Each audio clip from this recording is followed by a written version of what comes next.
Once again, all week long, we have been enjoying the video that Kendrick Perkins posted on his Instagram of his son when he was 7. He's now 9. Just, I guess for lack of a better word, dominating in AAU basketball. That is Big Perk's son. And we have enjoyed watching this and enjoyed your pride in it as you take a look at that walk. We did not get Shefty and Lewis's thoughts on this earlier this morning. Lewis, give me a scouting report here because we could be looking at a 3 technique someday. Look, man, my man's got some size now. Perk, he's 9 years old now? Wow. Yeah, he's 9 now. 9 years old, huh? Yeah, I've got a 9-year-old boy who's going to be 10 at the end of this month who plays some ball too, and he went up against a guy who looked like that in his last championship last year. I hope he's out here in the living room watching the game, watching this right now, if he's not in school upstairs in the bedroom, because I'm going to ask him, I'm going to be like, what could you have done with Kendrick? Because he looks like a beast.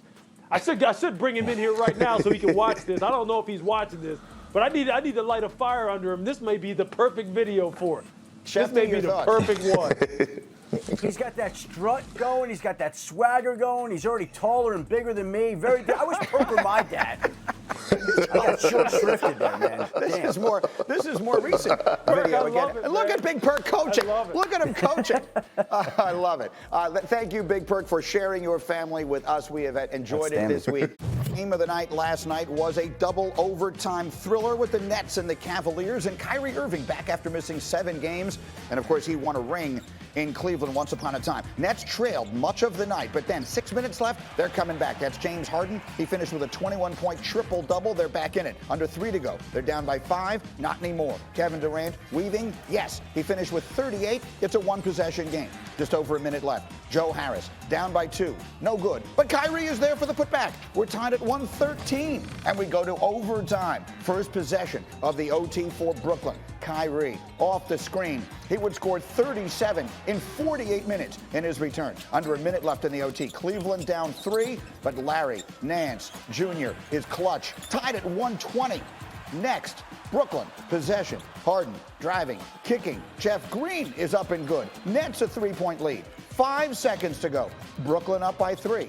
Collin Sexton, 3, 2, 1. Oh, he ties it. Knocks it in with 1.6 remaining. We go to a second overtime. But first, Kevin Durant had this chance to win it at the buzzer in the first OT. Wouldn't get it. Played 50 minutes last night. Second OT belonged to the Cavs. Little over 2 minutes to go. Cleveland up 5. Sexton, yes, finished with a game-high 42 points. And the Cavaliers, in double overtime, win it by a dozen. Kyrie, let's talk. You know, we'll have good nights, we'll have great nights, but it's how we galvanize this group together and how we sacrifice and compromise for the greater good. Great glimpses. We started off the game very, very, very good. Just the entire game, we just got to find a way to get stops when we need to. It felt perfect. It felt like we belong together. This journey together is going to be fun. You know, it was a tough first start, and especially it was an up and down game for us. But I like where we are. A fascinating night, and here's the big fella, always fascinating with Kendrick Perkins. Big Perk, so much to unpack. What's your number one takeaway from last night? Well, the number one takeaway is this, Greeny. Look, I know I was talking about who was going to be the Batman, who was going to be the Robin, and who was going to be Alfred, right? Kyrie came back and said, I'm Batman. He took almost 30 shots last night. He is not sacrificing no part of his game offensively, and we witnessed that last night. And that's going to be a problem, Greeny. All these guys are going to have to sacrifice their game offensively, but Kyrie don't have that in mind doing that no time soon. I tell you that much.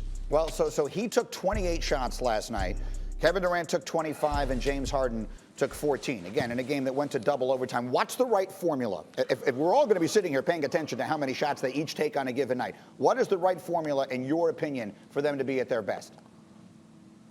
Well, Greeny, if you look at all the big threes that were formed and had success, each one of those guys sacrificed. And I strongly believe, look, They got 10 points out of the bench last night. You have a guy in Joe Harris that you paid $72 million to because he's able to shoot the lights out. They're going to need Joe Harris in the playoffs. And right now, the way that the Nets are playing ball is just a three-man team on the offensive end. They got to spread the wealth. They got to give these guys confidence. If I'm Steve Nash, I got to go in this locker room and address the word sacrifice. I got to address it, Greeny. And look, I would play Kyrie as a six-man role type deal. Not saying I wouldn't start him, but I would bring him in with that second unit and just let him rock out because he has no plans on passing the ball, so you have to let him do what he do when KD and James Harden is not on the floor. You make an interesting point. And the game was played. It took 58 minutes on the floor last night,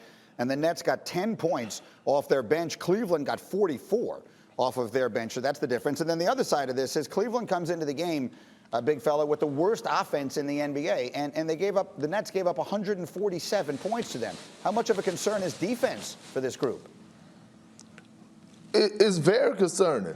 Right now, the Brooklyn Nets couldn't guard senior citizens at recess right now. And that's a problem in a nursing home. And because, look, when you look at what they're doing right now, they gave up 50% shooting to the Cavs from the field, 50% from the three. That's not going to cut it. And look, I had major concerns when they traded Jared Allen. I said, man, they going to really miss him. And they are. Last night, Steve Nash had to move Kevin Durant to the 5, and that didn't work out well. So with that being said, they having to march to one, add depth, go out and get some players because DeAndre Jordan is not the same DeAndre Jordan that we saw with the Clippers.